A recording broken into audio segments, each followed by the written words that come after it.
आशा करता हूँ आप सब बहुत अच्छे होंगे। मेरा नाम है सिद्धांत अग्निहोत्री। स्टडी ग्लोस पे आपका बहुत बहुत स्वागत है।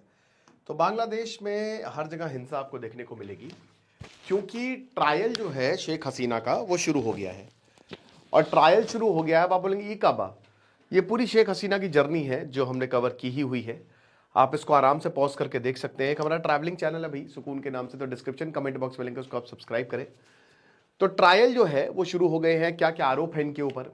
शेख हसीना के ऊपर वही आरोप है कि अबू सैयद को मारने का आरोप है। ड्रोन्स और हेलीकॉप्टर्स को इन्होंने ऑर्डर दिया, ठीक है, कि बम बरसा दो, वो आरोप है। उसके बाद जो हिंसा फैलाई है वो आरोप है। जो मास स्लॉटर किया है यहाँ पे शेख हसीना ने ढाका में, वो आरोप है। एविडेंस को डिस्ट्रॉय करने का आरोप है। और जितने भी जहाँ पे भी डेमोन्स्ट्रेशन हो इनको सबको ख़त्म करने का आरोप है। अब शेख हसीना ने बोला कि देखो भैया, मैंने ऐसा कुछ नहीं किया है। शेख हसीना के बेटे बोल रहे हैं कि हाँ, जो आरोप है वो पता ही है। अभी देखिए दोस्तों, कितना बजा है? 12:30 बजा है। तो अभी ना रीडिंग शुरू हो गई है, मतलब वर्डिक्ट पढ़ना शुरू हो गया है। ठीक है, वर्डिक्ट जो है जजेस पढ़ रहे हैं। अब जाहिर सी बात है इनको सजाए मौत मिलेगी, क्योंकि 10,000 10,000 पेजेस का ये वर्डिक्ट, और 80 के करीब गवाह और न्यूमरस वीडियो एविडेंस पेश किए गए। और इसमें यही साबित होगा, अब देखिए ये साबित तो किया ही जाएगा ना कि शेख हसीना इसमें इन्वॉल्व थे, उनको डेथ सेंटेंस दिया जाएगा। अब शेख हसीना को बोला जा रहा है कि तुम 1 महीने तक अपील कर सकती हो, लेकिन तुमको अरेस्ट होना पड़ेगा। तुम यहां पे आओ, अरेस्ट हो। जिस दिन शेख हसीना बांग्लादेश में गई, उनके टुकड़े टुकड़े करके फेंक दिए जाएंगे, ये हम सबको पता है। बाहर बुलडोजर खड़े हैं शेख हसीना के घर के बाहर, प्रोटेस्टर्स हैं। लेकिन सबसे बड़ी बात, पूरे बांग्लादेश में, पूरे के पूरे बांग्लादेश में वॉयलेंस हो गया है। हर जगह पटरियों पे आग लगाई जा रही है, सड़कों पे आग लगाई जा रही है, आगजनी की जा रही है, हिंसा हो रही है, शूट एट साइट ऑर्डर है। अब ये कौन है प्रोटेस्टर्स भाई? कुछ बांग्लादेश के सहयोगी हैं। आवामी लीग ने प्रोटेस्ट किया है और कुछ जो है इनके खिलाफ है। अब समझ नहीं आ रहा है, लेकिन जो भी हिंसा करेगा, यहां पे बोला है कि मारो, ये चीज है। अब सबसे बड़ी बात पता है कि जो ICT international court of tribunal, ये 2009 में शेख हसीना ने बनाया था। आयरनी देखिए, जिस चीज को शेख हसीना ने बनाया था, वही बनाने वाले को ही खत्म कर रही है। तो जाहिर सी बात है, शेख हसीना है भारत में, और भारत को कभी भी एक्स्ट्राडाइट नहीं करना चाहिए शेख हसीना को। भारत के लोगों ने बहुत कुछ किया है, भारत की बेटी है। शेख हसीना ने बोला है कि मैंने सब कुछ नहीं करा, उसमें बहुत सारी चीजें बकवास है। जिस तरीके से जो ये रेवोल्यूशन ऑर्केस्ट्रेटेड बाई अमेरिका, उसके बाद जो चीजें हुई हैं 1-1.5 साल में, हमने देखा कि बांग्लादेश में सब कियोस ही कियोस है। माइनॉरिटीज को छोड़ दीजिए, जिस तरीके से ये पाकिस्तान के करीब गए हैं, ये प्रॉपर प्रोपेगेंडा था, कोई रेवोल्यूशन नहीं था, सब बकवास। अभी तक इलेक्शन नहीं हुए हैं, तो एक तरीके से जो झूठ का पर्दाफाश, जो समय बहुत, अरे भैया क्रांति आ गई, ये हो गई, फलाना हो गया, सब साले प्रोपेगेंडा चला रहे हैं। और आप देख लीजिए कि क्या असलियत है यहाँ पे। ये है असलियत आपके सामने, और ये कोई बनी बनाई बात नहीं, इट इज हैपनिंग, ये रियलिटी है बांग्लादेश में। तो वही है। और कल रात को तो धमाके ही धमाके हुए, धमाके ही धमाके, जो इंटरनेशनल क्राइम ट्रिब्यूनल है। और रीडिंग अभी शुरू हो गई है, और एक एक करके इनके ऊपर जो जितने भी चार्जेस है सब एकदम सही साबित हो रहे हैं। तो मौत की सजा मिलेगी, इनको लटकाया जाएगा, और क्या करें। तो जो फॉर्मर होम मिनिस्टर हैं, इनको ऑलरेडी इनके ऊपर ट्रायल शुरू हो गया, और ज्यादातर भाग गए थे अवामी लीग के जितने भी नेता थे, जितने भी मंत्रिमंडल, तो अभी भी उनका पता नहीं कि कहां पे, कुछ को गिरफ्तार कर लिया गया है। अब इन्होंने बोला है कि देखिए, चिंता करने की कोई बात नहीं है, मैं अभी जिंदा हूं, मैं जिंदा रहूंगी, और मैं लोग अपने देश को सपोर्ट करूंगी, अपने देश के लोगों को सपोर्ट करेंगे। देखिए, चांसेस है कि आवामी लीग आ जाए, क्योंकि हालात बहुत खराब हो गए हैं। पूरा जो कंट्रोल है वो जमात ने ले लिया है, जमात पे पूरा कंट्रोल, इलेक्शन है नहीं। मोहम्मद यूनुस से सत्ता छूट रही है, मोहम्मद यूनुस के घर के बाहर धमाके हुए हैं, उनको टारगेट किया जा रहा है। ऐसे में लोगों को अब समझ में आने लगा है कि भैया अगर कोई स्टेबल विकल्प है तो शायद आवामी लीग है। और कहीं ना कहीं ये हो नहीं था दोस्तों, कि आज नहीं तो कल आवामी लीग को आना ही था। और ये हमको देखने को मिला, क्योंकि ज्यादातर जो प्रोटेस्टर्स है वो शेख हसीना के साथ है ना, जो यहाँ पे हिंसा हो रही है। और सरकार का ये ऑर्डर था, डिस्पाइट इस तरीके की जो पिक्स हैं, इस तरीके की जो वीडियोस हैं हमको देखने को मिल रहे हैं। आदित्य राज कौल ने ये डाला है कि ये भाई आप देख सकते हैं कि जो आवामी लीग है, उन्होंने बोला कि 14 से 17 नवंबर को शटडाउन होगा, और हमारा स्ट्रगल कंटिन्यू रहेगा। पूरे देश में प्रोटेस्ट होंगे, डेमोन्स्ट्रेशन होंगे, रेजिस्टेंस प्रोग्राम होगा, नेशन वाइड शटडाउन होगा संडे और मंडे को। ये सारी चीजें बोली गई हैं। और बोला कि देखिए, चाहे जो भी हो, ये मोहम्मद यूनुस भी मर्डरर है। जो देखिए शेख हसीना ने जो किया, लेकिन मोहम्मद यूनुस क्या कर रहा है, वो भी तो वही कर रहा है। तो उस बुढ़े को लटकाया जाएगा फांसी पे, इसको फांसी दी जाएगी कि नहीं दी जाएगी, ये एंटी इंडिया एक्टिविटी करता रहता है। ये अमेरिका का जो पाला है इसको, अमेरिका ने इसको, ठीक है, पुचकारा है।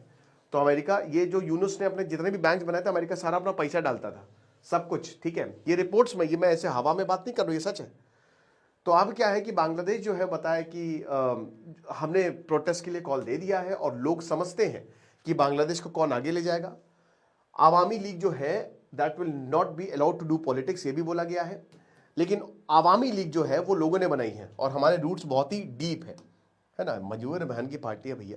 बांग्लादेश बना तो सबसे पहले प्रधानमंत्री शेख मुजीबुर रहमान बने, और बाकी मोहम्मद यूनुस को ही इन्होंने आरोप लगाया कि देखिए जो भी मेरे खिलाफ जो भी हुआ है, देखिए शेख हसीना तो वैसे भी उनकी उम्र हो गई है, और इनके खिलाफ जो भी हुआ है जाहिर सी बात है मोहम्मद यूनुस आया और कुछ भी नहीं हुआ बेसिकली। और अब इनके बेटे जो हैं वो यंग हैं, वो भारत में नहीं है, वो शायद यूके में रहते हैं। अब उन्होंने भी बोला है, ठीक है, कि क्योंकि जो वकारुज़्ज़मान है वो तो इनके क्या बहनों ही हैं, और वो ही थे जो ये भागे। मतलब अगर मान लीजिए कि वो नहीं होते तो शायद ये आधे घंटे अगर और लेट हो जाता ना, क्योंकि हेलीकॉप्टर लेके जब ये भागी थी तो उसके आधे घंटे बाद जो प्रोटेस्टर्स इनके घर पे आ गए थे, और उसके बाद देखा हमने कि किस तरीके के से पूरे घर में लूट मार मचा दी। तो इन्होंने ये इनके जो बेटे हैं वो एक नई राजनीति को शुरू कर सकते हैं। और मेरे ख्याल में शेख हसीना और उनके बेटे के स्पेशली उनको बहुत ज़्यादा एक्टिव होना चाहिए। देखो, मम्मी ने, दादाजी ने काम किया, फिर माँ ने काम किया, अब आपकी जिम्मेदारी है कि अब आप बांग्लादेश को एक नई राह दिखाओ। क्योंकि बांग्लादेश एक्चुअल में जो उन्होंने इतना अच्छा इकोसिस्टम बनाया था, उनकी इकोनॉमी ग्रो कर रही थी, चाहे जो भी हो, उनके कपड़े पूरी दुनिया में बिक रहे थे, हमेशा से उनका जो बंगाल का कॉटन है उसकी मांग रही है, सब बहुत अच्छा हो रहा था। बट अब वो एक मिलिटेंट स्टेट बन गया है ना। जमात से लेकर पाकिस्तान अब ये नया प्लेग्राउंड बन गया है जहां पे आतंकी आएंगे और अपनी चीजों को करेंगे, ठीक है। तो वही बताया है, यही सारी चीजें बोल रही हैं कि देखिए पुलिस को मारा, जिन्होंने पुलिस को मारा, lawyer, journalist, cultural activist, families को मारा, उनके ऊपर मुकदमा चलाओ ना। उनको तो कभी इंसाफ नहीं मिलेगा, उनके ऊपर मुकदमा चलाओ, उनको मारो। 78 साल की है, ठीक है, शेख हसीना, भाई ज्यादा से ज्यादा कितना जिंदा रहेंगी, लेकिन जो इनका टेन्योर रहा है वो बहुत अच्छा रहा है। उन्होंने अपना काम कर दिया। और शेख हसीना को चाहे जितनी भी प्रॉब्लम हो, क्योंकि बांग्लादेश ये कहता है ऑन रिकॉर्ड कि तुम शेख हसीना को हमको सौंप दो, हम अच्छे रिश्ते कर लेंगे। अबे तुम होते कौन हो हमसे रिश्ते करने वाले? 2 कंटाप मारेंगे सीधे हो जाओगे, है ना। भारत ने तुमको बनाया है, भारत तुम्हारा बाप है, और हमसे बोल रहे हो कि नहीं नहीं बहुत अच्छा। लेकिन हाँ, बांग्लादेश के साथ हमको अच्छे रिश्ते करने, ठीक है, करने। अब किस बिना पे करने? इस बिना पे कि हर दिन बांग्लादेश हमको गाली दे। वहां के जो इंटेलेक्चुअल लोग हैं, वहां के जो लोग हैं, आई एम सॉरी बट वो माइनॉरिटीज को नहीं। अब बहुत लोग बोलते हैं कि नहीं, हमको बांग्लादेश से बहुत अच्छे से बात करनी इसलिए चाहिए क्योंकि हमको रिश्ते नहीं बिगाड़ने। रिश्ते बिगड़ चुके हैं। आप उसी भाषा में बात करेंगे जिस भाषा में यही हमने किया ना इतने सालों तक हर किसी के साथ। सच है, ये आतंकी आते 2 कौड़ी के ये पाकिस्तान। अब जाके हम जिस दिन हम अपनी पे आए ना, उस दिन बचेगा नहीं कुछ। ये बांग्लादेश सब फिर से वापस आ जाएगा, पाकिस्तान वापस आ जाएगा, इतने ताकतवर है। लेकिन हम डिफेंस है। और यही आतंकवादी को जो हमने अलाउ करके रखा हुआ है, जो पाकिस्तान को दामाद बना के रखा था, ये प्रॉब्लम क्रिएट किया। और यही बांग्लादेश के साथ कर रहे हैं। क्यों करें सही से बात इनसे, जब ये माइनॉरिटीज को, चिन्मय कृष्णदास कहां है किसी का पता नहीं, एक एक करके माइनॉरिटी की रक्षा कर नहीं पा रहे हैं। मंदिरों को तोड़ा गया स्ट्रेटेजिकली, आप देख सकते हैं। जमात से लेकर पाकिस्तान तक ये पनाह दे रहे हैं। और लोग भी, दोस्तों, लोग भी कोई ऐसा नहीं है कि बहुत बढ़िया रहा है, लोग भी पाकिस्तान का भर के साथ दे रहे हैं।